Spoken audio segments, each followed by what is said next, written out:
tous, bienvenue sur ce 15e épisode Python. Nous en avons terminé avec la partie fonction, on a même complété un peu avec le principe des décorateurs. Vous avez vu un peu comment cela fonctionnait. Et on va maintenant revenir sur différents types de données. Pas tous, hein, parce que le but c'est pas forcément de tous les voir, il y en a qui sont quand même, il n'y a pas forcément grand chose à en dire. Mais sur ceux qui possèdent pas mal de caractéristiques et notamment de méthodes pour pouvoir manipuler certains types de données, vous allez donc avoir des vidéos dédiées sur cela. Et comme vous l'avez vu sur le titre de la vidéo, nous allons ici parler des chaînes de caractères. Donc on en a déjà utilisé, on a déjà même affiché du texte, hein, avec des fonctions comme print, ou même faire de la saisie avec input. Donc on a déjà vu ce genre de choses. Mais on va entrer maintenant un peu plus dans le détail par rapport à celle-ci. Donc comme vous le voyez, si vous vous souvenez de ce tableau que je vous avais montré déjà au début du cours, on a différents types natifs au niveau de Python. Vous voyez que le type string, donc pour la chaîne de caractères str, est un type séquentiel. Et d'ailleurs, je regardais ce que j'avais fait une petite faute, un sur un mot, mais ça avait été corrigé entre temps. Et c'est une séquence donc immuable de caractères Unicode. Je n'étais pas trop rentré en détail sur le sujet. Et vous avez ensuite un peu la syntaxe et le format qui permettait notamment de, alors ici, déclarer, créer donc finalement une chaîne de caractères. Et ici, le format de celle-ci. Comment on écrit une chaîne de caractères. Puisqu'il y a plusieurs possibilités. On va aller maintenant un peu plus loin, en tout cas, pour la suite. Bon, je vais laisser ça ouvert au cas où s'il y a besoin de vous s'y référer un peu plus tard. Mais on va maintenant voir comment cela se passe. Donc vous savez, normalement à ce stade, on l'avait déjà vu, une chaîne de caractères, donc str, c'est une séquence immuable de caractères Unicode. Voilà. Unicode, bon, c'est un nom maintenant qui étant, je vous l'avais déjà expliqué, mais c'est pas plus mal de faire un petit rappel. Voyez ça comme une table de correspondance, de codage, pour indiquer en fait une association entre un code, donc informatique, il faut comprendre, et la représentation d'un caractère, quel qu'il soit. Et l'avantage d'Unicode, en plus il peut être étendu, il y a plusieurs extensions de dernier, c'est de pouvoir englober tous les caractères du monde, y compris les emojis, voilà, donc tout est inclus dedans, les caractères de n'importe quelle langue, que ce soit des caractères accentués ou non, voilà, des sinogrammes, des idéogrammes, peu importe, des digrammes, tous les types de caractères qu'on peut retrouver, et c'est tout l'intérêt de travailler avec ce dernier. Donc vraiment une chaîne de caractères, même avec Python, va permettre de manipuler tout. On peut afficher des emojis, on peut afficher des caractères accentués, ça ne pose aucun problème, tout est pris en compte directement. Il y a par contre deux mots qui vont être importants par rapport à ça, parce que ça, bon, on va en venir, très bien, c'est-à-dire que par défaut, les chaînes sont d'ailleurs en UTF-8, d'accord, c'est cet encodage-là, donc c'est pour ça qu'on peut écrire des caractères accentués ou autres, ça ne pose aucun problème, mais il y a des caractéristiques, on va dire, structurelles sur le type string, qui sont donc le fait que ce soit séquentiel, et le fait que ce soit un type immuable. Et je peux même rajouter deux autres éléments en réalité. str, on peut dire, alors je vais enlever ça en fait, cette partie-là, c'est un type, bon, évidemment immuable, ça on l'a bien vu, d'accord. Je vais mettre séquentiel parce que ça c'est vraiment la caractéristique principale, hein. Il est séquentiel, il est immuable, mais il est également indexable et il est itérable. Et ça, ce sont des points, donc on va parfois aborder un peu ces choses plus en détail, par exemple tout ce qui est itération concerne les itérateurs, et il y aura sûrement une vidéo dédiée sur le sujet, soit dans le cours, soit dans les tutos en fonction, ou de toute façon vous retrouverez ça très vite si vous suivez la suite de cette playlist. Donc on en parlera un peu plus en détail si on veut savoir techniquement comment ça fonctionne. Mais il y a certains points dans les types, pas seulement celui-ci, mais d'autres qu'on va voir ici au niveau du cours, à prendre en compte. Ce que j'appelle encore une fois les caractéristiques structurelles d'un type de données. Et c'est bien de savoir un petit peu ce qu'il en est. Alors, il y a d'autres choses, hein. On pourrait également dire que c'est un type qui est ordonné, parce que les caractères ont un certain ordre particulier, voilà, bref, mais on va pas trop s'attarder là-dessus, c'est pas forcément, on va dire, le plus important ici. On comprend de façon assez vite, je veux dire, c'est quelque chose qui est compris naturellement par les gens qui apprennent. C'est plus ces points-là qui sont importants à mon sens, et qui vont changer un petit peu toutes les choses. Donc je vous les note ici, on va avancer un petit peu, parce que cette vidéo va être assez longue. Encore une fois, je voulais pas faire une vidéo sur les chaînes en 3 parties, ça sert à rien, même si la vidéo est un peu longue, c'est pas grave, vous avez tout dans un seul épisode. Et après, comme d'habitude, vous regardez ça à votre rythme. Vous n'êtes pas, encore une fois, otage des vidéos. Donc vous consommez celle-ci comme bon vous semble. On va avancer un petit peu et on reviendra sur ces différents points. Vous allez voir au fur et à mesure pourquoi. Vous allez vite comprendre pourquoi c'est un type séquentiel, pourquoi c'est immuable, pourquoi c'est indexable et itérable très vite avec ce que je vais vous expliquer. Revenons déjà sur la création d'une chaîne. Le format de celle-ci, on a vu un petit peu à quoi ça ressemblait, sans même passer par des variables, juste de voir les manières que nous avons d'écrire une chaîne de caractères. Alors chaîne de caractères, ça peut être un simple caractère aussi. J'insiste sur cette distinction parce qu'il y a des langages qui séparent les deux. Il y a des langages pour qui un caractère n'est pas le même type qu'une chaîne de caractères. Okay, Donc ici, je peux très bien écrire, par exemple sous des doubles guillemets, un simple caractère. Je pourrais écrire un emoji ou n'importe quoi, comme je peux écrire un mot, comme je peux écrire une phrase. Pas de problème là-dessus, ce sont différents formats qu'on a vus.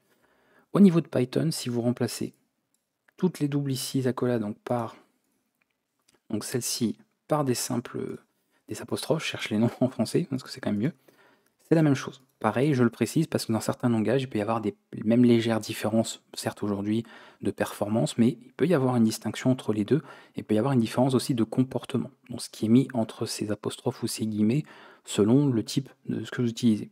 Ici, ça ne change rien. Au niveau de Python, c'est exactement équivalent, ce sont deux syntaxes possibles. La convention, généralement, oui, ça dépend en fait des conventions, c'est d'utiliser plutôt celle-là principalement, et d'utiliser les doubles guillemets quand vous voulez, par exemple, utiliser des apostrophes dans un texte ou des caractères d'échappement éventuels. Bref, mais vraiment, il n'y a rien d'obligatoire. Voilà, de toute façon, il n'y a personne qui respecte une convention précisément, à ce niveau-là en tout cas. Donc, vous allez rencontrer, vous le verrez dans des exemples de code, les deux formats. Donc, pas de problème là-dessus. Vous écrivez vraiment ça comme vous le voulez. On a également ce format-là, d'accord, les fameuses chaînes multilignes, ce qui permet de l'écrire sur plusieurs lignes. Donc, cette fois-ci, on va passer par des variables, ça va permettre quand même d'afficher les choses. Donc, encore une fois, si je mets ceci, qu'on l'affiche, parce que ça va quand même bien d'avoir un peu d'affichage pour voir ce qu'on fait. Pour la suite, voilà, je fais ça, pas de problème. Voilà, on voit qu'évidemment, si je fais ceci, aucune différence. Votre code ne sera pas plus ou moins performant, ça ne va absolument rien changer. Ok.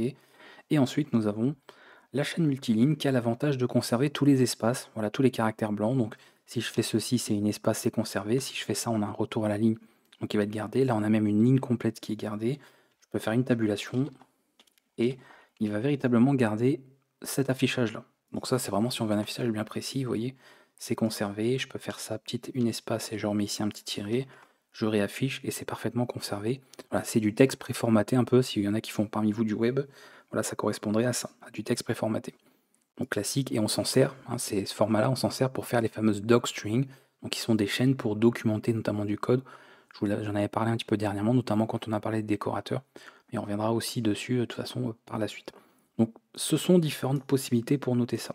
Petite nouveauté que je n'avais pas abordé avec vous précédemment, c'est le fait d'écrire ce qu'on appelle, alors, normalement, bon, quand on écrit ça, c'est ce que j'appelle moi une chaîne brute. C'est-à-dire, c'est littéralement, hein, dans le code, on écrit le texte directement, on passe pas par une variable, c'est pas rendu par une fonction ou quoi. C'est nous-mêmes, on écrit de manière brute le texte. Je fais attention avec ce terme en Python parce que, en réalité, ça, ce n'est pas considéré comme une chaîne dite brute. Une chaîne brute, pas brune, c'est autre chose. En Python, ce serait d'ajouter ce préfixe à celle-ci, un R pour raw pour brut, pour indiquer simplement que tout ce que vous allez avoir ici va ignorer tous les caractères d'échappement. Les caractères d'échappement, ce sont des caractères qui commencent par un anti-slash. Pour faire un retour à la ligne, l'anti-slash n. Ces caractères sont universels. Alors, on a le R aussi selon les systèmes, mais au niveau conventionnel par rapport, on va dire, à la programmation ou autre, c'est l'anti-slash n qui ensuite fait les bonnes, on va dire, associations ou conversions selon le système qu'il y a derrière. Mais comprenez, voilà, le retour à la ligne, le new line, c'est ce caractère-là. C'est un caractère d'échappement, c'est son nom. Et on a celui-ci, vous retrouvez ça partout. En C, en PHP, peu importe le langage. En C++, vous notez anti-n, ça fera une nouvelle ligne, donc ça passera à la ligne, tout simplement. La tabulation, l'anti-t, on a le retour chariot, l'anti-r classique, et si on veut afficher un anti-slash, justement, eh bien, il suffit de le doubler. Voilà. En affichant un double en anti-slash, ça va en afficher tout simplement qu'un seul. Donc si je fais ceci,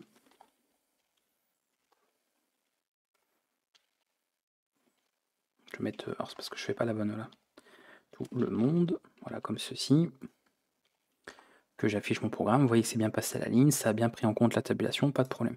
Si je veux ignorer les caractères d'échappement, j'en fais une chaîne brute, et à ce moment-là, voilà ce qui se passe. Vous voyez, on conserve les caractères, il n'y a plus du tout les sauts de la ligne qui sont traités.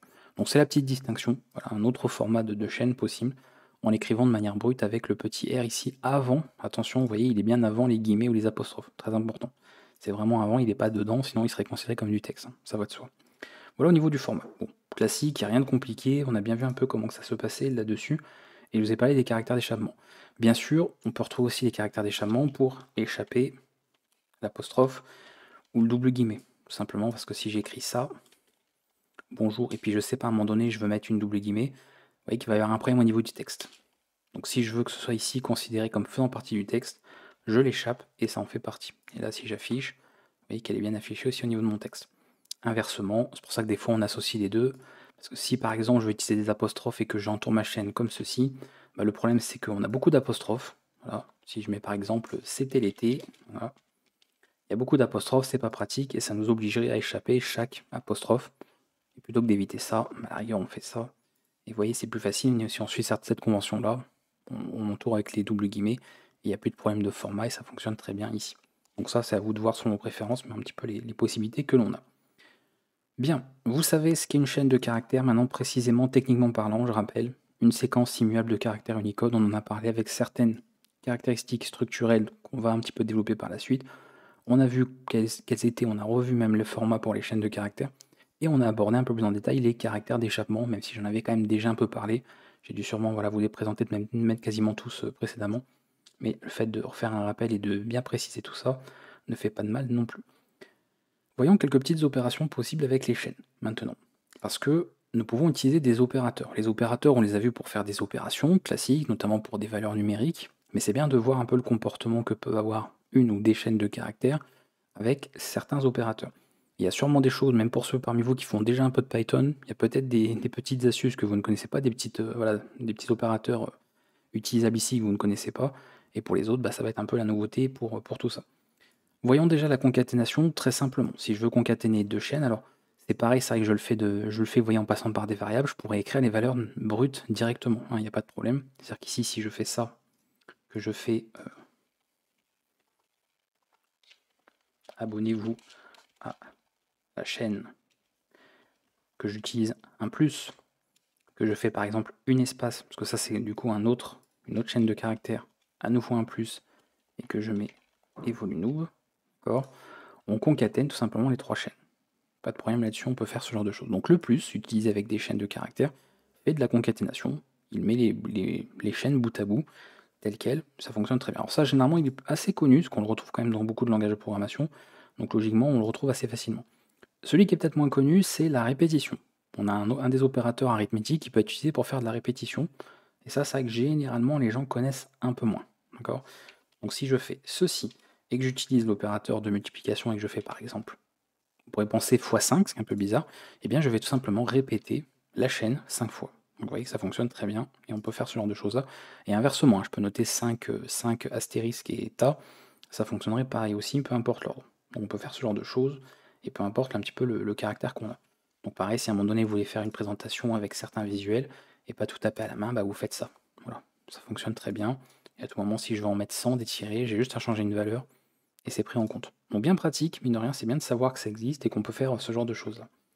On a aussi l'opérateur d'appartenance qui peut être fait. Je peux très bien écrire, mettre phrase, comme ceci, et faire une condition si monde, d'accord, cette séquence, donc cette chaîne, appartient et dans la phrase. Et dans ce cas-là, bon bah oui, hein, on peut noter quelque chose comme ceci. Et là, vous voyez, ça va être pris en compte directement. Bien sûr, ça respecte, hein, si j'essaye de faire ceci, ça ne marche plus, puisqu'effectivement, nous n'avons pas le mot monde, la chaîne monde avec un M majuscule, c'est M minuscule ici. Donc ça prend bien en compte ça. Donc ça, caractère, voilà, on peut l'utiliser pour pas mal de choses pour vérifier que un élément, voilà, ou une sous-chaîne, une sous-séquence, peu importe, appartient à un type de données. Donc ici, en particulier, un séquentiel, on va faire de la recherche là-dedans. Donc vous avez cet opérateur in qui peut servir à ça, et qui a quand même un côté bien pratique là-dessus. On continue. Pour une chaîne de caractères, c'est vrai que généralement, c'est quand même ce qu'on fait le plus souvent, vous voyez qu'une chaîne, on l'affiche directement. Quand on va afficher quelque chose, on affiche l'information tout de suite. Voilà, alors pas qu'un print, sinon ça ne marchera pas, mais un print, et je l'affiche tout simplement. C'est, vous l'avez vu ici, un type séquentiel. Pourquoi séquentiel? Parce qu'il est composé d'une séquence de plusieurs caractères. Et c'est un élément qui est itérable. Itérable, c'est-à-dire qu'on peut itérer dessus, donc on peut le parcourir, on peut récupérer, donc via un itérateur, mais ça on l'abordera plus tard, chaque élément un à un qui compose la séquence que nous avons. Donc rien ne m'empêche de faire ceci. Alors non, pas ça, sinon ça ne marche pas, j'ai encore enlevé la chaîne, voilà. Et de dire, pour chaque lettre dans, donc vous voyez à nouveau l'opérateur d'appartenance S, donc ma chaîne, j'affiche letter. On avait vu un peu les bouclages, je vous avais dit ouais, que ça en faisait partie. On n'était pas trop entré dans le détail par rapport au parcours dans les types, les collections, etc. Parce que je vous avais dit qu'on allait de toute façon revenir dessus, et vous voyez, c'est effectivement le cas. On revient sur cette particularité-là. Et en faisant ceci, j'ai bien parcouru chaque élément. Et encore une fois, je peux très bien enlever la partie là. Et ça fonctionnerait comme ça. Voilà, on parcourrait chaque caractère, les affichant un à un. Donc on peut faire ce genre de choses là. Voilà, parcours tout simplement d'une séquence. Donc cette syntaxe, pareil, ça fonctionne pour tout ce qui est itérable. On a un élément séquentiel, donc tout ce qui va être de type séquence, par exemple les listes, on l'abordera, on pourra faire la même chose. Si on veut parcourir une liste, donc tous les éléments d'une liste, on utilisera la même syntaxe. Donc vous allez voir qu'après, ce que vous allez voir des fois pour un type de données, évidemment comme il partage certaines caractéristiques structurelles avec d'autres, si vous vous souvenez, on avait vu ça notamment, on peut avoir des choses qui sont similaires d'un type à l'autre, eh bien il y a beaucoup de choses que vous allez apprendre qu'une seule fois, et vous pourrez les réutiliser ensuite sur des types qui ont des similarités. Donc ça va vachement vous faire gagner du temps et vous aider pour la suite en tout cas. Voilà pour cette partie. Dernier opérateur que je peux vous montrer, qui pareil pas forcément très connu, pour faire de la comparaison entre chaînes, et c'est important parce que ça fait appel en plus à une particularité qu'on a beaucoup en programmation, donc je pense que c'est bien d'en parler. Si par exemple je note ceci, alors c'est pas forcément bon, les plus pratiques, parce que je note en plus de mots voilà, en français et en anglais, et que je veux comparer deux chaînes.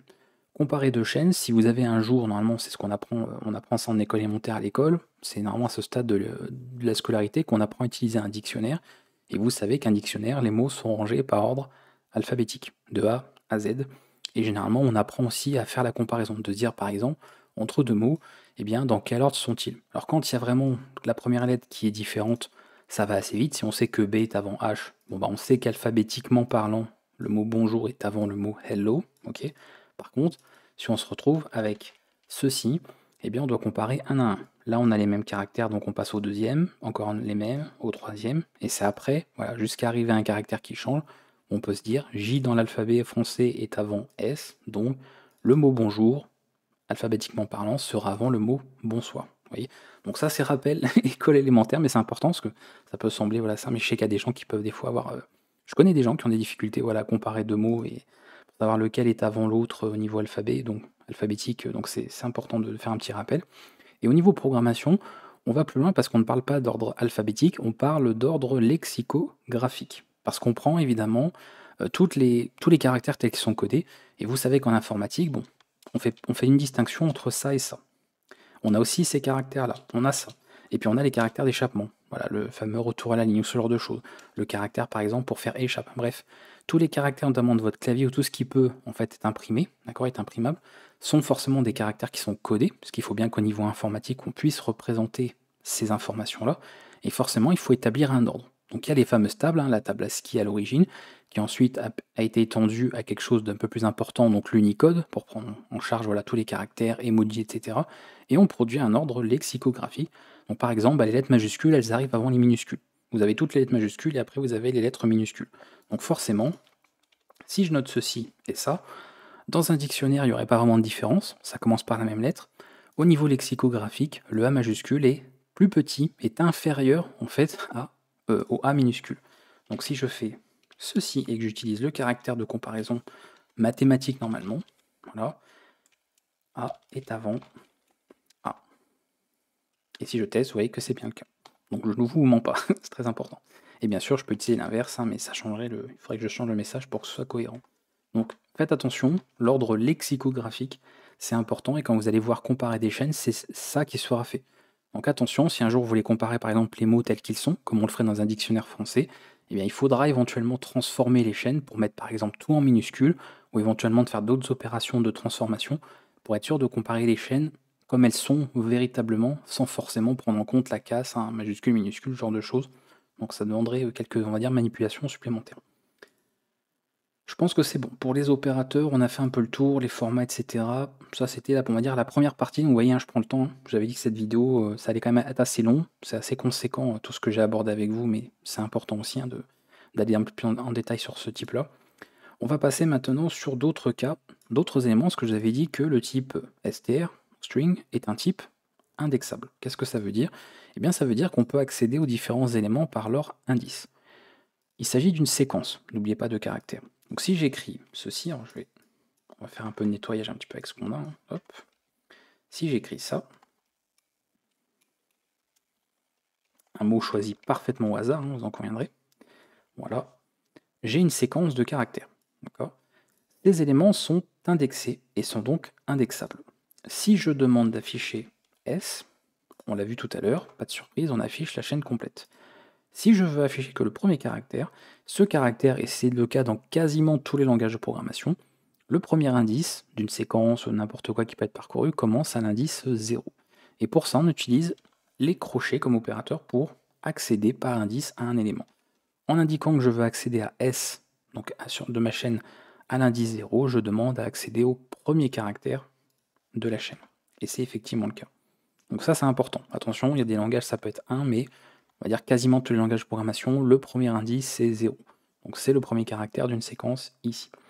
Et on a d'autres syntaxes comme ça, pour tout ce qui est indexation. Pareil, tout ce que je vous indique ici au niveau des indices, une fois que vous l'avez vu pour les chaînes, ça va être la même chose par exemple pour les listes. D'accord. Ça utilisera le même système, donc vous l'apprendrez qu'une seule et unique fois.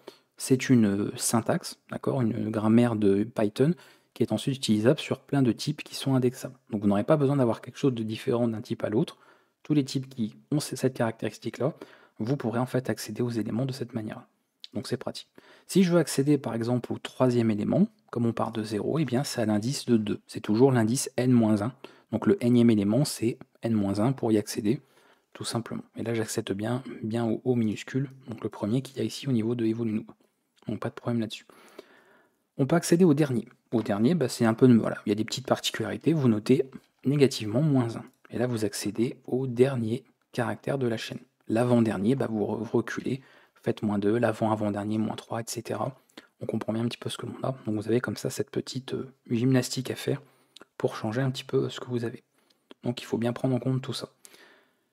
Ça, c'est pour l'accès, d'accord, par rapport à ce qu'on a ici. On a un accès, et pareil, il y a peut-être des gens parmi vous qui programment dans d'autres langages, comme Java, comme le C, C++, je ne sais pas quoi, et en voyant ça, se disent, tiens, ça ressemble un peu à la syntaxe et c'est le cas, des indices d'un tableau qu'on retrouve dans ces langages-là. Donc certains pourraient être tentés de se dire, j'affiche ceci, ensuite je fais ça. Alors bizarre la modification, mais je vais mettre quoi? Je vais mettre A, voilà, A volume et en voulant modifier, vous voyez le E majuscule par un A majuscule. Parce que c'est bien ce que je dis, je fais ça, c'est comme ça qu'on accède au premier élément de ma chaîne, donc je vais tenter de lui affecter une autre valeur, puisque j'ai bien accès, donc tentons une modification, et là vous voyez que strObject does not support item assignment, tout simplement parce que le type est immuable. Et ça, c'est un point important parce que ça peut être très vite confus pour les gens. Parce que quand généralement on dit qu'un type est immuable, on explique qu'on ne peut pas modifier ce type-là. Et bizarre, parce que si je fais ça, et qu'ensuite je fais ça, truc, voilà, truc, attention, forcément, quand on n'a pas le détail technique, on se dit, en fait, je viens de modifier ma variable. Donc c'est un mensonge, on m'a menti, ce n'est pas immuable, parce que je viens de modifier la valeur de cette variable, de cette chaîne, donc c'est modifiable, ce n'est pas non modifiable. En fait, la chaîne que vous avez à ce stade n'est plus la chaîne que vous avez ici. Puisque le type string est immuable, dès lors que vous allez faire une modification, une transformation, une manipulation quelconque sur ce que vous aviez, forcément cela va intervenir sur une copie. Il y a une nouvelle chaîne qui va être créée, et c'est celle-ci qui va être envoyée.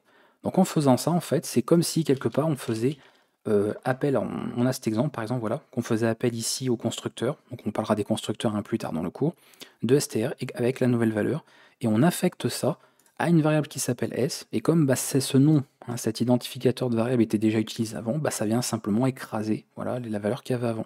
Mais pour autant, nous avons une nouvelle donnée. Voilà, c'est très important, cette chaîne n'est plus la chaîne que nous avions ici. Okay, celle-ci est perdue dans les limbes, c'est fini, mais nous avons bien une chaîne différente, donc le type est immuable.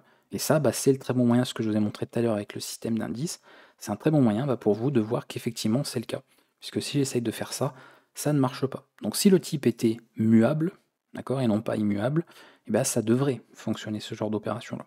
Là, ce n'est pas le cas, puisqu'on ne peut pas modifier en fait directement.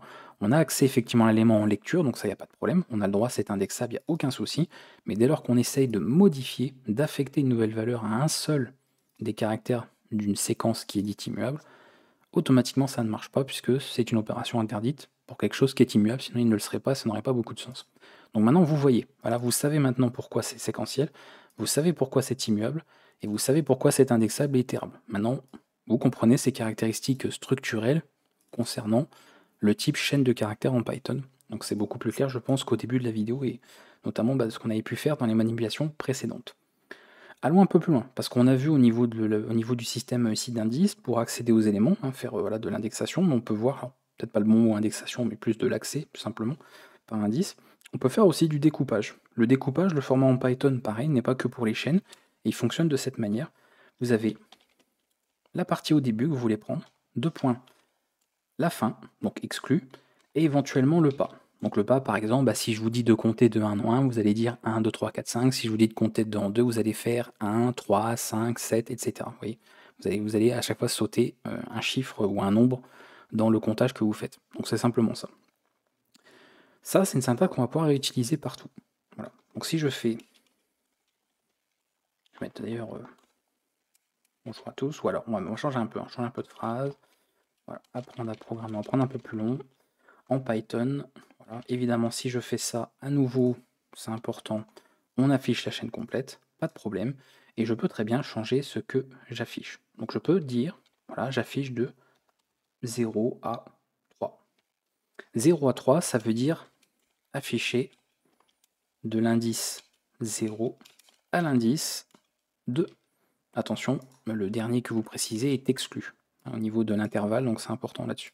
Donc si je fais ça, voilà, j'ai bien affiché de l'indice 0, 1 et 2. Donc j'affiche les 3 premiers caractères de ma chaîne. Et ça, c'est très pratique. Voilà. C'est-à-dire que ça, c'est le début, ça, c'est la fin, et bien sûr, les choses sont aléatoires. C'est-à-dire que je ne suis pas obligé de préciser un début, une fin, ou préciser le pas. D'accord? Vous prenez ce que vous voulez. Donc on pourrait très bien avoir des points qui se suivent, enfin des 2 points, pardon, qui se suivent en fonction de ce que je veux faire. Très bel exemple à nouveau.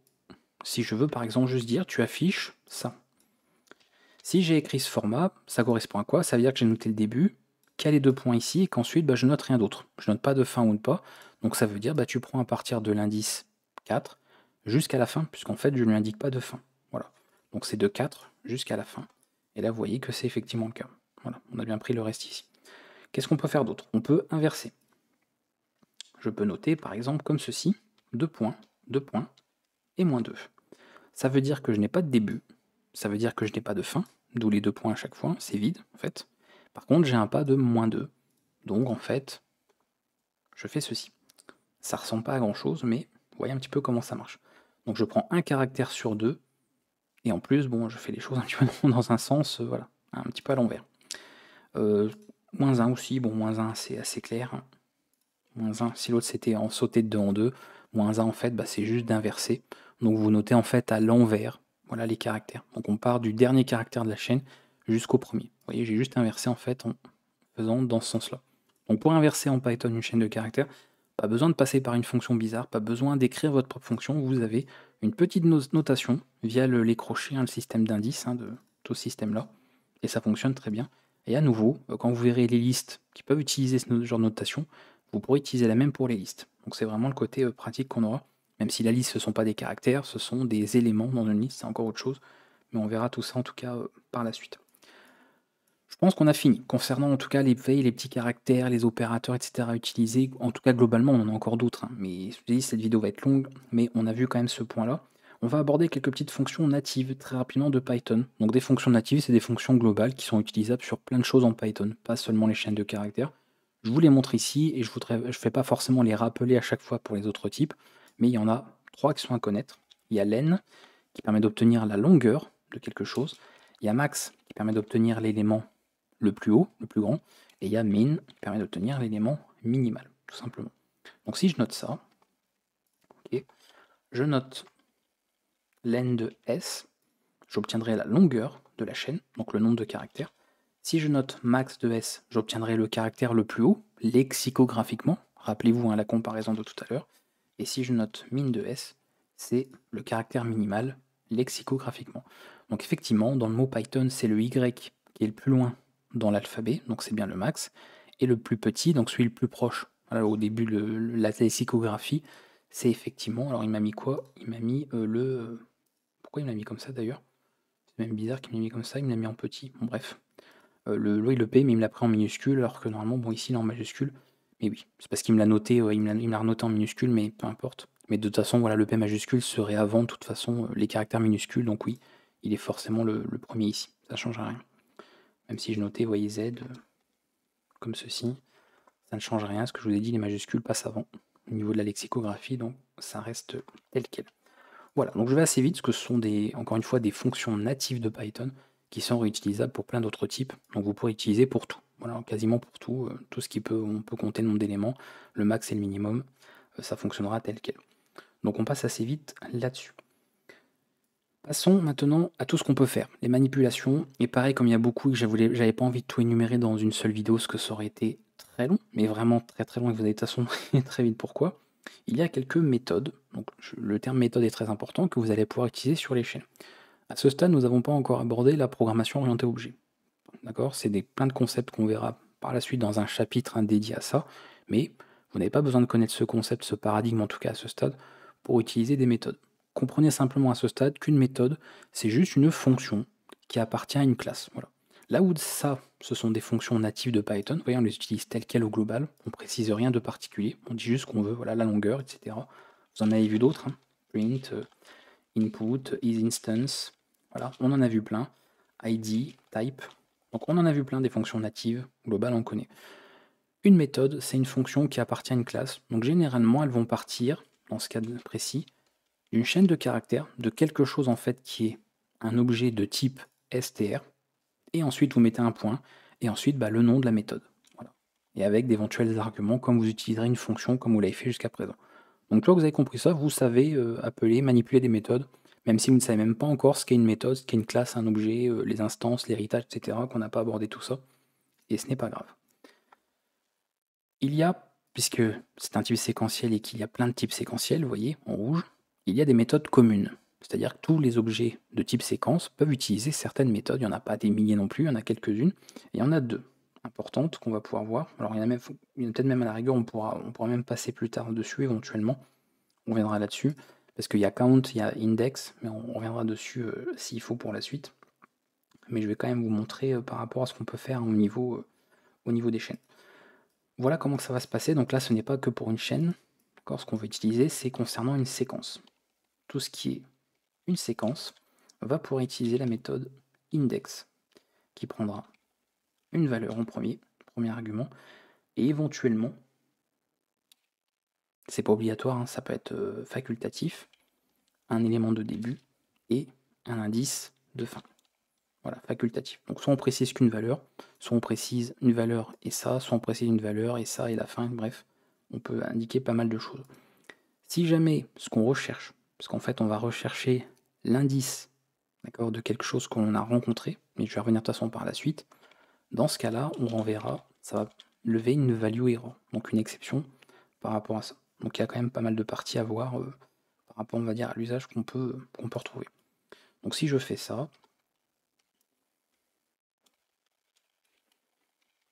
prendre un programme en Python, je vais passer après assez vite de toute façon, mais je vous montre au moins ces deux méthodes-là avec du code que j'écris directement. Je vais le faire dans un print, je ne vais pas passer par une variable intermédiaire. Je vous ai dit, le format c'est, vous voyez, on part de l'objet en question, donc ici sequence, un point, et ensuite le nom de la méthode. Et vous écrivez d'éventuels arguments. Donc ça peut être une valeur brute.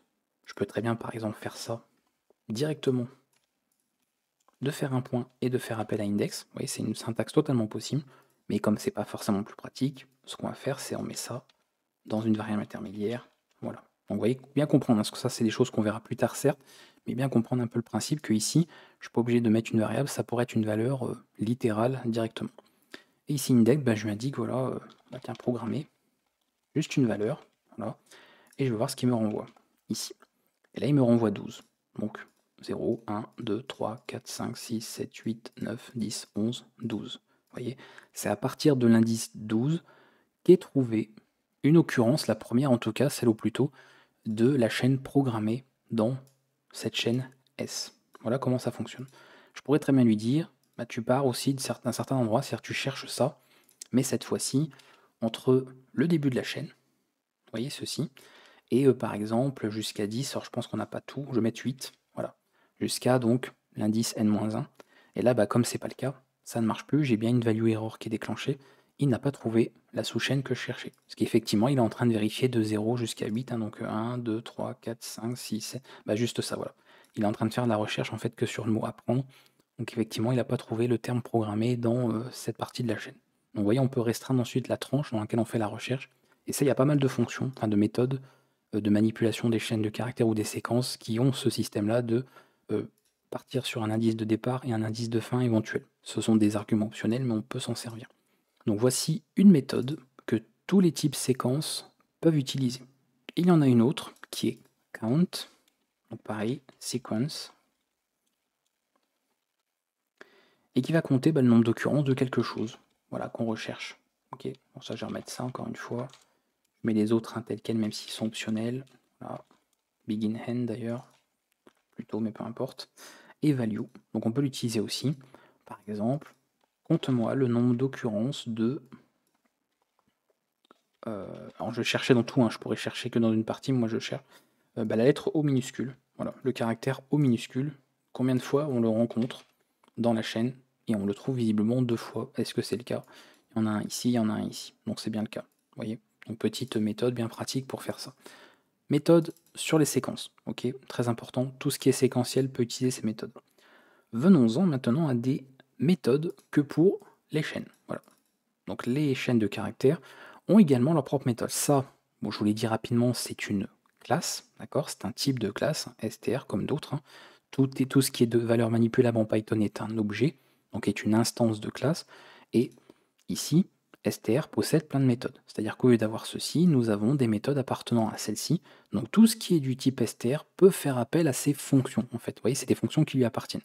Autant print, je peux l'appeler n'importe d'où, ça appartient à personne, c'est à la portée globale de Python. Par contre, les méthodes, je vous ai dit, c'est des fonctions qui appartiennent à une classe, donc c'est celle-ci.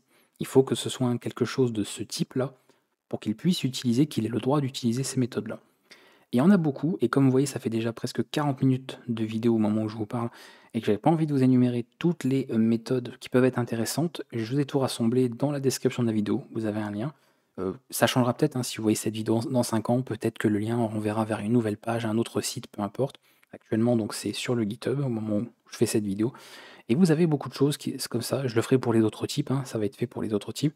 Vous avez, non pas toutes, mais pas mal de méthodes pour les chaînes de caractères dans ce type-là. Un sommaire qui vous indique un petit peu, alors je crois que d'ailleurs j'ai fait une faute là, je vois, non c'est bon, je pensais que j'avais marqué compte au lieu de compter. Et comme ça, vous voyez, il y a plein de choses, voilà. Donc voilà comment c'est, le sommaire, vous avez ensuite quelques informations, donc là, une chaîne de caractères étant immuable, les méthodes s'appliquent sur une copie, qu'elle renvoie éventuellement de celle-ci, mais jamais sur la chaîne elle-même. Et ensuite, je vous ai mis le nom de la méthode, ça c'est l'accès complet, mais comprenez que ça en fait doit être remplacé par ce que je vous ai montré, c'est-à-dire soit une valeur littérale comme ça, soit par une variable tout simplement qui contiendrait un objet de type chaîne de caractères, ça va de soi. Et après, vous avez des petits exemples de code très simples, mais suffisamment explicites pour que vous sachiez comment ça s'utilise. Comme ça, au moins, c'est plus rapide, je trouve, de vous mettre ça à disposition, plutôt que de vous écrire tout ce code dans la vidéo. Ça aurait fait encore, je pense, 20 minutes, 30 minutes, parce que vous voyez, il y a beaucoup de choses. Voilà. Donc comprenez pourquoi je voulais pas forcément tout vous écrire un à un dans la vidéo, mais tout peut servir. Tout ce que je peux vous dire en tout cas, c'est que vous avez de quoi mettre une chaîne en majuscule, en minuscule sans faire de distinction entre la caste, c'est-à-dire si vous écrivez par exemple certains caractères en allemand ou autre, qui peuvent faire des distinctions un peu bizarres, mais vous avez de toute façon les exemples, hein. Voilà, vous pouvez voir un peu ce que ça donne. Donc tout est bien indiqué avec ce que c'est censé afficher pour que vous puissiez tester de votre côté. Vous avez de quoi mettre ici le premier caractère ou la première lettre, si c'est un caractère qui est composé en réalité de plusieurs lettres, en majuscule et reste en minuscule. Vous avez ici de quoi mettre chaque début de mot en majuscule, ici de quoi inverser la casse, donc ce qui est en minuscule passe en majuscule, ce qui est en majuscule passe en minuscule. Là vous voyez faire du remplissage, là vous avez un nouveau count qu'on retrouve, hein, bien sûr, il y a une version spécifique, hein, pour les chaînes, mais au départ il y a aussi une méthode, on va dire commune pour tous les types séquences. Donc c'est tout ce qui est compter le nombre d'occurrences d'une chaîne dans une autre, récupérer l'indice le plus bas d'une chaîne où se trouve une autre chaîne, vérifier si une chaîne commence par une suite de caractères, ou vérifier si une chaîne se termine par une suite de caractères, vérifier si tous les caractères d'une chaîne sont en majuscule, en minuscule, est-ce qu'ils sont alphanumériques, est-ce qu'ils sont alphabétiques, est-ce qu'ils sont des caractères ASCII, est-ce qu'ils sont des chiffres, est-ce qu'ils sont numériques, décimaux, est-ce que ce sont des espaces, est-ce que ce sont des caractères imprimables, attention pas au sens impression sur une imprimante, hein, mais imprimable vous verrez au niveau d'une console, etc. Vérifier si chaque mot d'une chaîne commence par une majuscule, vérifier si une chaîne est un identifiant valide en Python, concaténer les chaînes d'un type itérable dans une autre, remplacer une chaîne par une autre, remplir une chaîne de 0 pour obtenir une taille fixe, supprimer les caractères, et ainsi de suite, et encore une fois, d'autres choses, qu'à la fin, je vous mets d'autres méthodes, j'ai pas noté le détail, mais vous avez de toute façon la documentation de Python qui est bien sûr mise à jour, parce que ce document sera mis à jour aussi, mais ce qui est le plus à jour, là où vous avez surtout la totalité de l'info, c'est la documentation officielle, avec tout ce qui peut être ajouté. Il y a des méthodes peut-être qui auront, si vous voyez cette vidéo des années plus tard, disparu, peut-être que des méthodes ont été changées, peut-être que d'autres ont été ajoutées. Voilà. Par exemple, celles-ci, elles sont assez récentes, hein, remove a prefix et suffix, donc on peut les utiliser ici. Mais vous avez toute l'explication. Voilà. Généralement, je vous mets ici tout le modèle, donc la signature de la méthode, vous voyez un petit peu les paramètres qu'elle a, etc. Et ensuite, je vous mets un petit exemple de code pour vous voyez comment l'utiliser. Hein, pas seulement vous donner les noms, sinon ça n'aurait pas beaucoup d'intérêt. Et logiquement, vous avez tout ce qu'il faut. Bon, si éventuellement vous avez des questions par rapport à ce que j'ai noté ici, vous pourrez le dire en commentaire, je vous aiderai, hein, bien sûr. Mais voilà, vous comprenez pourquoi je voulais pas perdre trop de temps là-dessus, parce que c'est très long. Il y a vraiment beaucoup de choses à voir. Et ce sera, je pense que d'ailleurs c'est un des types de Python qui a vraiment le plus de méthodes. Hein. Il y en a vraiment beaucoup. Donc je vous les ai quasiment toutes énumérées, parce qu'elles sont toutes intéressantes. Toutes celles-ci, elles sont vraiment pas mal utilisées. Peut-être celle-ci un peu moins, mais et encore, parce qu'il y en a, c'est des versions, vous voyez, left. Donc ça, ce sont des méthodes que vous avez aussi là. C'est juste qu'il y en a des fois qui interviennent que sur la partie gauche ou la partie droite d'une chaîne, donc le début ou la fin. Bref, vous avez plein de possibilités ici. Donc tout est là. Donc n'hésitez pas à voir, ce que je considérais bien sûr que ces méthodes ont été vues, ont été abordées, qu'on a connaissance de ça. Donc venez pas en commentaire me dire comment on remplace une chaîne par une autre alors que ça a été vu, c'est là, voilà, tout simplement. On a tout ce détail qui est ici, et je vous ai fait des exemples quand même, malgré tout, pour pas avoir à les noter pendant que j'enregistre la vidéo. Ok, maintenant on va passer à la deuxième et dernière partie finalement de cette vidéo sur tout ce qui est formatage. Parce que ça, on a parlé des chaînes, voir un peu comment ça fonctionnait, comment ça se mettait en place, les différentes comment dire, caractéristiques, structures, etc. On a vu, même si je vous ai fait un document, tout ce qui est méthode pour manipuler les chaînes de caractères. Maintenant, on va parler de formatage, puisque jusqu'à présent, si vous vous souvenez, quand on voulait écrire du texte ou même assembler avec autre chose, on notait donc quelque chose comme ça, d'accord. Et ensuite, on mettait abonnez-vous à la chaîne, et ensuite ceci, d'accord. On faisait ça et on mêlait comme ça affichage de texte avec affichage de valeurs de variables, et ça ne posait aucun problème jusqu'à présent de procéder de cette manière-là. On va voir comment formater autrement les chaînes. D'ailleurs, il y a une méthode qui a été utilisée pendant très longtemps et qui l'est encore aujourd'hui, même si elle devient maintenant beaucoup plus, on va dire, optionnelle. Elle est où? Elle est là, je pense, sur la fin. Format. Format permet, vous verrez l'exemple, de justement formater une chaîne pour y injecter des valeurs de variables à l'intérieur d'un texte. Donc je vous montrerai parce que je passe assez vite là-dessus, puisque aujourd'hui, quasiment tout ce qui peut être fait avec format peut être fait avec le nouveau système de formatage que je vais vous montrer. Alors, nouveau, hein, il a été intégré avec Python 3.6, hein, donc c'est plus si nouveau que ça, mais il est arrivé, on va dire, plus récemment que la méthode format des chaînes de caractères. Et forcément, je ne veux pas aborder ça en 2 minutes, donc j'ai quand même pas mal de choses à vous montrer, parce que c'est un outil qui est très puissant au niveau de Python, donc c'est bien de voir un peu le détail de ce qu'on peut faire avec tout ça. Déjà, cet exemple, voilà comment ça va se transformer par rapport à ce qu'on a ici. Et ça va être beaucoup plus lisible, surtout. C'est-à-dire que là, vous voyez, on a l'impression qu'on mélange les éléments, on fait de la concaténation mais avec une virgule, on pourrait le faire avec un plus, avec une vieille syntaxe, ne serait pas pratique. Alors que finalement, en faisant ça, on produit quelque chose de beaucoup plus lisible. On met un petit F, F pour F-string, format string, voilà, c'est le nom officiel en anglais en tout cas de ce type de formatage, et c'est utilisable partout où vous avez de la chaîne de caractères.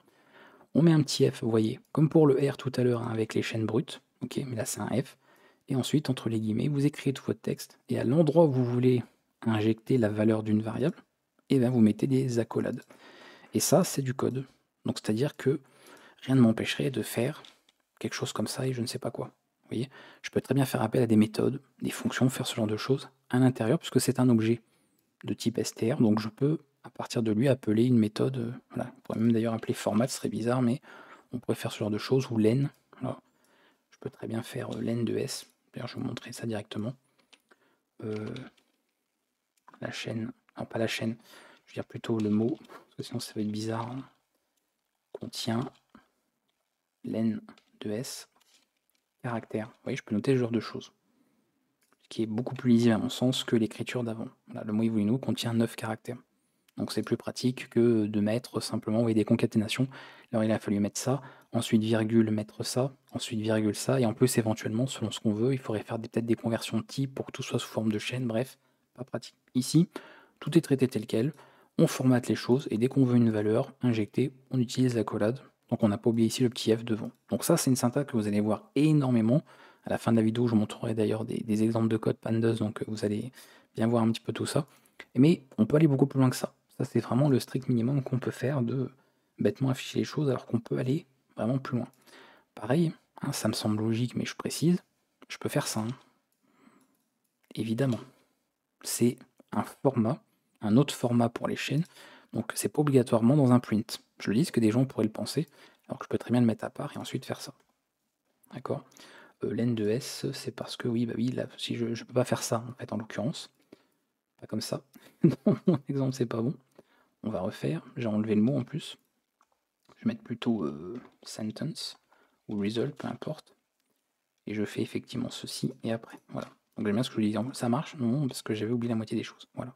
Et ça fonctionne très bien ici. Il n'y a pas de problème. Donc c'est pas obligatoire de mettre une chaîne formatée directement dans un print. On peut affecter ça à une variable. C'est de type str, donc il n'y a aucun problème, ce sera traité tel quel. Ça fonctionne encore une fois, hein, comme pour les chaînes brutes qu'on a vu, ça fonctionne pareil. Voilà, on va aller un peu plus loin sur cette notation. Le but, c'est pas juste de voir ça. Là, on a vu comment afficher des valeurs différentes ou autres. D'ailleurs, même chose, rien ne vous empêche de faire ceci. Encore une fois, on n'est pas obligé de concaténer et du texte et d'injection de quelque chose. Juste ça, ça marche aussi. Voilà, je précise, c'est totalement fonctionnel. Tant que vous respectez bien le format, les guillemets ou les apostrophes, le petit f minuscule, les accolades, etc. Il n'y a aucun problème. Mais on va aller un petit peu plus loin sur cette syntaxe. Voyons au niveau de certaines valeurs. Je vais faire ceci. Noter num. Je vais noter... c'est ça comme ça. Et je vais faire print. Donc tout dans un print, ça sera plus pratique ici par rapport à ce que je vous montrais. Donc bien sûr, si je note ça comme ça, vous voyez que ça marche. Pourtant, bon, ici c'est un entier. Si je vérifie son type, ce serait int. Et vous voyez qu'on arrive parfaitement, les conversions en chaîne, etc. Tout est fait tout seul, bref. Donc ça ne pose vraiment aucun problème pour la suite. Et je peux très bien afficher des choses différentes. Là, je mets 2.5, et voilà ce que ça m'affiche. Ça m'affiche la chaîne sur 5 caractères, ok. Et forcément ici, comme il n'y en a que 3, et ben ça complète avec des espaces vides. Donc on peut faire ce genre de choses. Donc il y a vraiment plein de notations. Si ça ne me convient pas tel quel, je peux noter ça comme ça. Même, allez. Je vais noter plutôt déjà 5D. Le D, pourquoi? Parce que c'est un entier. C'est pas obligatoire, mais c'est quand même mieux de le mettre, c'est plus explicite. C'est un peu pour, on va dire, l'historique, notamment pour le langage C et compagnie. De dire, bon, bah D, c'est un petit peu l'identificateur pour les entiers. On avait F pour tout ce qui était flottant, etc. etc. Alors, retrouver à l'époque, on avait S pour les chaînes, bref. Donc, on pouvait représenter les choses comme ça, ou le C pour caractère. Donc, c'est mieux de mettre le 5D plutôt que 5 tout court. C'est plus explicite tel quel. Et je vais mettre 0,5D. Et là, je remplace ces espaces par un 0. Tout simplement, comme ça, je peux changer un petit peu ce que j'ai ici. Voilà. Ce que je peux faire aussi, on peut faire ça, le symbole strictement inférieur. Et là, bon, effectivement, j'ai pas forcément beaucoup d'éléments. Il faudrait que je prenne une valeur un peu plus grande aussi.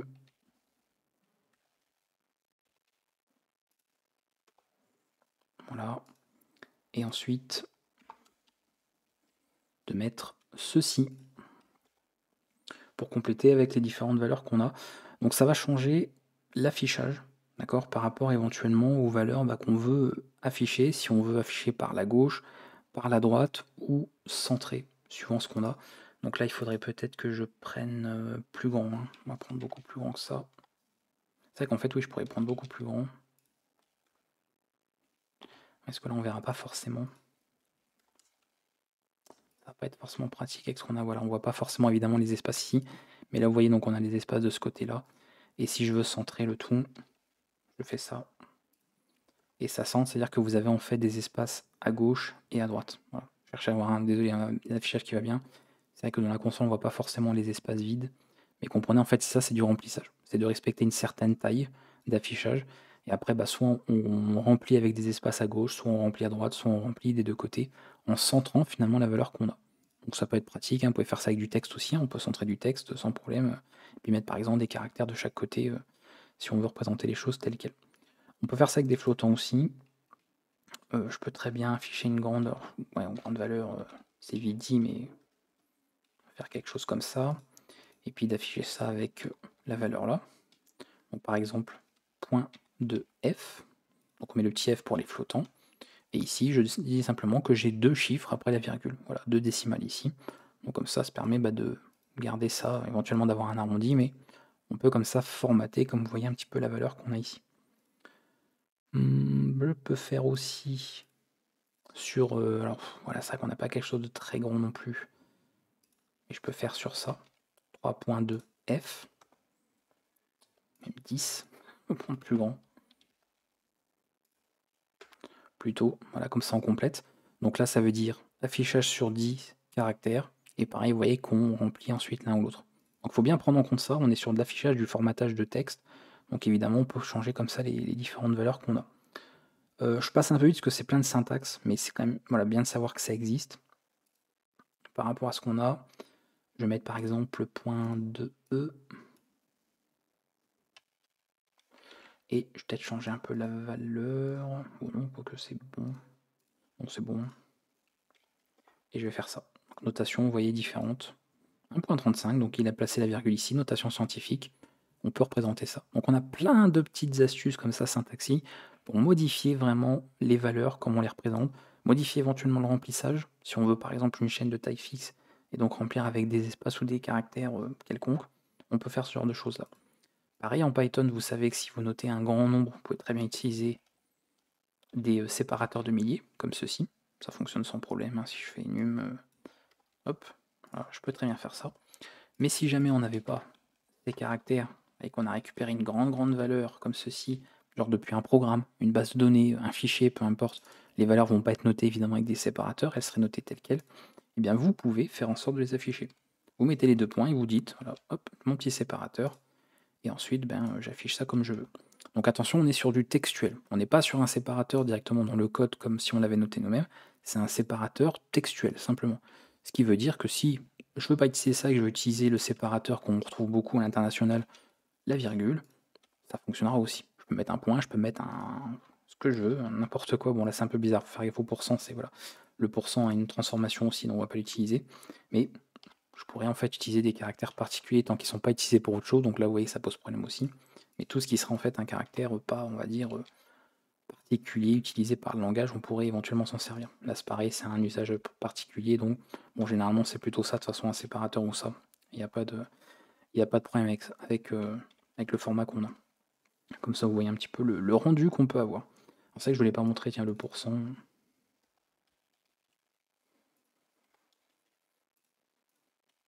Voilà. Oui, 12,8%.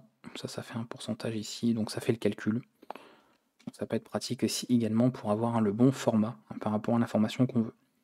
On a des valeurs aussi pour tout ce qui est numérique. Donc moi c'est vrai que je vous ai parlé des nombres, mais tout ce qui est base numérique. Pareil, si on veut faire des conversions directement pour de l'affichage, on n'a pas besoin de s'embêter. On peut noter, je vais mettre n d'ailleurs, par exemple cette valeur-là, et plutôt que de passer par des conversions bizarres, de calcul de je ne sais quoi, alors évidemment si je note ça, bon, vous avez la valeur par défaut qui est ici décimale, on a bien compris.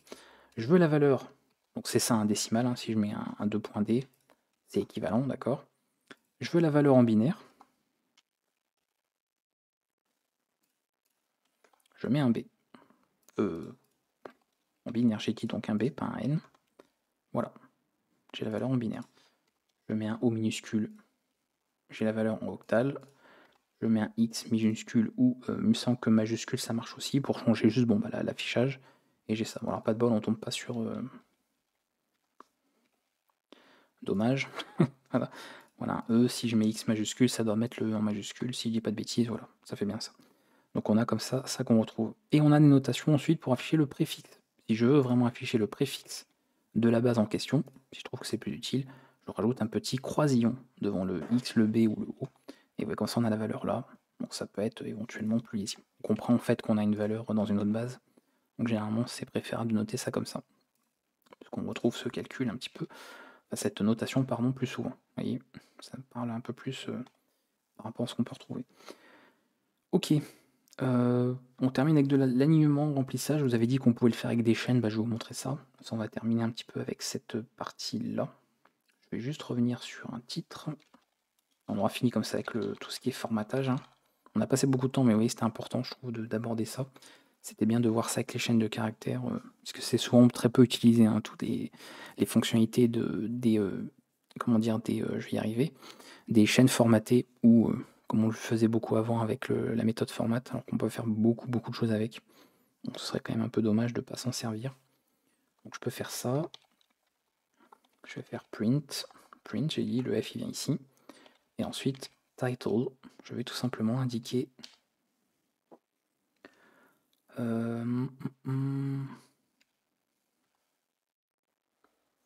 est-ce que je veux combien je vais mettre, on va mettre ce caractère là, ouais.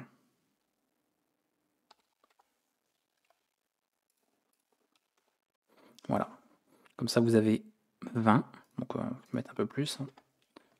Même 100, une chaîne de 100, ok, caractère, on centre, donc je vais avec ce caractère là centrer le texte, et on remplit avec le caractère que j'ai mis ici avant.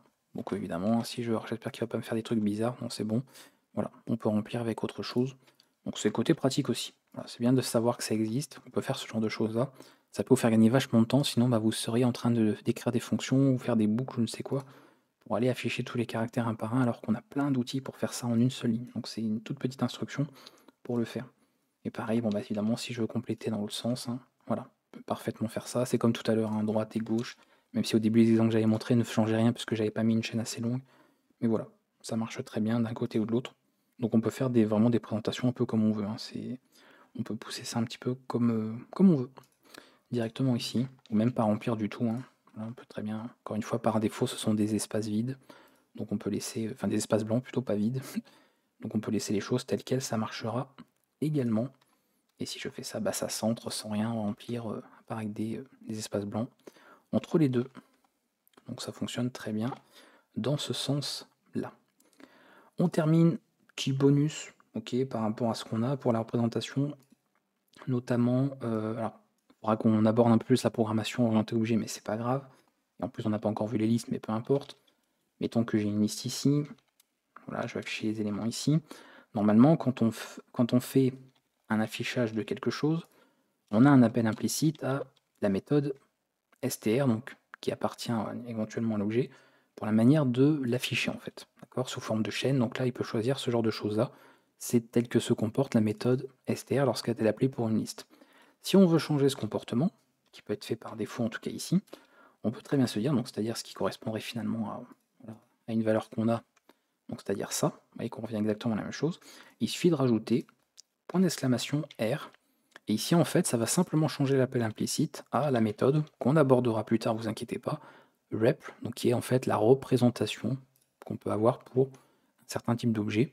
Ici il ne fait pas de différence, mais dans certains cas peut, en fait, parce qu'il peut y avoir des différences entre les deux méthodes, hein, telles que c'est représenté, selon les types. Donc ça pratique aussi, si vous voulez accéder directement à la représentation dans un simple affichage avec un print, vous utilisez, vous voyez, 2 caractères seulement en plus dans ce que vous injectez, et ça fonctionnera sans problème. Donc c'est bien de connaître ça. Et tant qu'on y est, parce qu'après tout, voilà, même si on va parler plus tard de tout ce qui est type pour manipuler des dates ou des temps, des durées, ce genre de choses, donc ça fait une petite, comment dire, un petit avant-goût, même si on aura de toute façon une vidéo sur le sujet, mais on peut faire aussi ce genre de choses, ça vous verrez un peu ce que ça donne. Donc je prends par exemple la date du jour. Donc oui, c'est normal que je répète 2 fois, je ne suis pas bourré, de toute façon je ne bois pas. Voilà, c'est juste que c'est un module, et ensuite encore dans datetime, ensuite dans now, appel à la méthode now, et je vais faire juste, alors, si je fais ça, je comprends bien que voilà à quoi ça ressemble, c'est une date complète, ok. Par contre, si je fais ceci, viens là toi, hop, et que je change le format, donc c'est toujours pareil, les 2 points, et ensuite après les 2 points, vous indiquez le format que vous voulez. Alors, on va pas voir le détail maintenant, hein, de à quoi ça correspond chacun, mais juste que je peux représenter une date par exemple française en faisant quelque chose comme ceci. Je pourrais représenter les heures et minutes même si je veux, mais là je représente que ça, et voilà ce qu'on peut obtenir. Voilà. C'est une des possibilités, encore une fois, de conversion de format qu'on peut faire avec les chaînes formatées. Donc encore une fois, c'est une notation, une syntaxe très spécifique et qui produit des choses très intéressantes une fois que vous savez vous en servir. parce qu'on peut vraiment, comme vous voyez, changer le format, même des fois faire des conversions dans des bases numériques, d'autres bases numériques que le décimal. Donc il y a vraiment pas mal de choses à connaître et qui peuvent être très utilisées ici. Donc je voulais comme ça vous présenter un petit avant-goût, même si on reviendra de toute façon sur les dates plus tard. Mais comme j'abordais ici les f-strings, je voulais qu'on voit tout ça un petit peu ensemble, puisque c'est ce qui termine finalement tout ce que je voulais vous montrer. Et je vois que ça fait 1 heure que je suis en train d'enregistrer, donc voilà, il fallait bien qu'on arrive au bout un petit peu de tout ça. On va pas se laisser tout de suite, je vous montre quand même quelques petits exemples de code Pandas, que le but de ce cours, c'est toujours de vous montrer dans un projet réel, voilà, que ce que vous apprenez ne va pas vous servir à rien, puisque ce sont des choses utiles, qui existent concrètement, et qui sont utilisées dans des véritables projets. Voilà 6 captures d'écran pour Pandas, notamment avec des usages retrouvés sur les chaînes. Bon, on a ici une fin de docstring qu'on voit ici, puisque c'est ce qui documente en fait un petit peu cette fonction notamment. Donc on a du texte, donc là vous voyez qu'on a une petite chaîne formatée avec le petit f minuscule qui est ajoutée, donc on a un plus égal ici qui est ajouté à une variable tag, qui avait déjà d'autres choses ici par la suite, visiblement. On en a un autre là, voilà, une autre là, bref. Voilà. On a pas mal d'éléments comme ça, donc on voit bien les fameuses f-strings, telles qu'on les appelle en anglais, qui sont utilisées ici. Je passe à la suite. Bon, là, c'est un exemple de docstring complet, voilà, tout simplement, documentation. Bon, vous voyez un petit peu la syntaxe qu'on retrouve. Bon, on retrouve, vous voyez, la méthode native len. Encore une fois, c'est pas que pour les chaînes de caractères, mais vous voyez que voilà, elle peut être utilisée dans pas mal de cas, y compris pour des projets concrets. Ah bah tiens, on a la méthode join, voilà, qui est faite ici. Donc on tient style la chaîne et ensuite join. Donc join, hein, je rappelle, elle est ici. Voilà, ça fait partie des méthodes ici que je vous ai présentées, avec un petit exemple, même 2 exemples d'utilisation pour voir un petit peu ce qui est fait. Donc là, on part d'une liste, différents caractères, et on dit de tout joindre en joignant en fait comme délimiteur le rien du tout, donc une chaîne vide. Donc ça a pour effet d'indiquer tout simplement de récupérer la chaîne complète. Et là, je fais la même chose, mais en disant que je veux lier toutes ces chaînes qui sont ici dans un NuPlay avec des tirets, et c'est effectivement le cas. Donc ça, c'est des choses comme ça que vous pourrez tester de votre côté ou en voyant au niveau des exercices, parce que dans les exercices que je vous propose aussi, comme je l'ai dit, je pars du principe que vous connaissez ces méthodes, qu'on les a vues puisqu'elles sont notées ici. Donc vous pourriez avoir besoin d'en utiliser certaines pour réaliser certains exercices que je vous propose. Troisième capture d'écran, pourquoi j'avais gardé ça? Donc pareil, à nouveau, donc là en plus un appel, voilà, un appel vraiment au constructeur pour ici créer une nouvelle chaîne, en faisant en plus voyez, une jointure directement dedans, donc on gagne un peu de temps. Qu'est-ce qu'on avait d'autre ici? Bon, un peu de texte, à nouveau du join, on a beaucoup d'appels à join, voilà. Join, len cette fois-ci pour une chaîne, j'imagine, vu le nom. Ici, vous voyez, pour une requête SQL, hop, une chaîne formatée à nouveau. Voilà, donc pas mal d'exemples ici qui sont assez parlants. Là, on a quoi? À nouveau des f-strings, etc. Ah oui, appel à strip, ici, méthode strip, voilà, un peu partout. Donc strip, hein, elle est ici, voilà. Petit exemple aussi, vous voyez un peu ce que ça donne, pour simplement enlever des espaces ou des caractères d'une liste qu'on spécifie, récupérer que la partie qu'on veut conserver, donc c'est pour faire du nettoyage en fait d'une chaîne. Donc bien pratique également. Avant-dernière capture d'écran, on a quoi ici? On a, alors je crois que c'était d'autres appels, ouais, c'est ça, voilà. Les AirJust, LJust, voilà, de faire son center, donc pareil, plein de méthodes de chaînes. Voilà, certaines sont vues, certaines sont juste notées là. Vous voyez, elles sont ici. Donc on les retrouve notamment là. Avec plein d'exemples, pareil, bon là c'est des lambda, mais les appels sont faits ici. Donc on a quand même quelques usages ici de chaînes très rapidement. Et la dernière capture d'écran, on avait un peu plus voilà, d'appels. Pareil, d'autres méthodes, Hopper. Donc EasyTime, bon, c'est une méthode globale qu'on avait vue, mais voilà. Et Hopper, start with, pareil, tout ça. Donc Hopper, elle est ici. Et start with, c'est un peu plus bas. Voilà, elle est ici. Donc, vous voyez, je vous invente rien. Tout est là et tout est utilisable et très utilisé, bien sûr, dans des projets concrets, comme je vous le disais. Donc ça a vraiment son utilité. Comme ça, vous voyez un peu ce qu'il en est encore une fois, dans une véritable application. On va s'arrêter là, c'est bien assez, hein, voilà, j'aurais jamais fait, je pense, aussi long pour parler des chaînes de caractères en Python, mais aussi parce que, pour ceux qui ont suivi l'ancienne version du cours, toute l'explication sur les chaînes formatées déjà était beaucoup plus courte, j'étais beaucoup moins entré dans le détail, et c'était fait dans un tuto, dans une vidéo à part, pour parler de formatage de texte, alors que là, c'est vraiment intégré comme ça. Vous avez une vidéo sur les chaînes de caractères, maintenant vous savez précisément et techniquement ce qu'est une chaîne de caractères en Python, et vous savez formater du texte, voilà, ça c'est super. Donc utilisez, hein, comme je vous dis, les chaînes formatées. Pour utiliser éventuellement la méthode format, parce qu'il peut y avoir des petits cas précis, bien spécifiques, où celle-ci peut encore servir, et qu'on ne peut pas tout faire en fait avec les f-strings. Il y a parfois où format peut être nécessaire, mais pour quasiment voilà, 100% des scénarios. En utilisant la fameuse petite syntaxe avec l'œuf minuscule, vous pourrez tout faire par rapport à du formatage de texte ou autre, ou même d'autres valeurs en Python. Ça ne posera pas de problème, c'est pour ça que j'ai beaucoup insisté là-dessus et que format, je voulais juste énoncer pour que vous sachiez que ça existe, que vous risquez de le rencontrer un jour, que ça peut servir dans des cas bien précis, mais on va dire qu'on arrive maintenant de plus en plus à s'en passer, puisqu'on a quand même une grosse fonctionnalité de Python ici à apporter avec les chaînes formatées. Si vous avez des questions avec tout ça, n'hésitez pas, et comme d'habitude, entraînez-vous, exercez-vous. Là, vous avez en plus, mine de rien, que cette vidéo d'1 heure, plein de méthodes nouvelles que vous venez de découvrir. Donc vous avez largement de quoi tester tout ça de votre côté, écrire plein de petits programmes, suivre d'éventuels exercices ou écrire des petits projets, bref. Ne restez jamais, comme je dis, passif. Entraînez-vous, exercez-vous avec tout ça, parce qu'on va enchaîner après avec d'autres types. Voilà, il va y avoir d'autres vidéos un peu de ce même genre.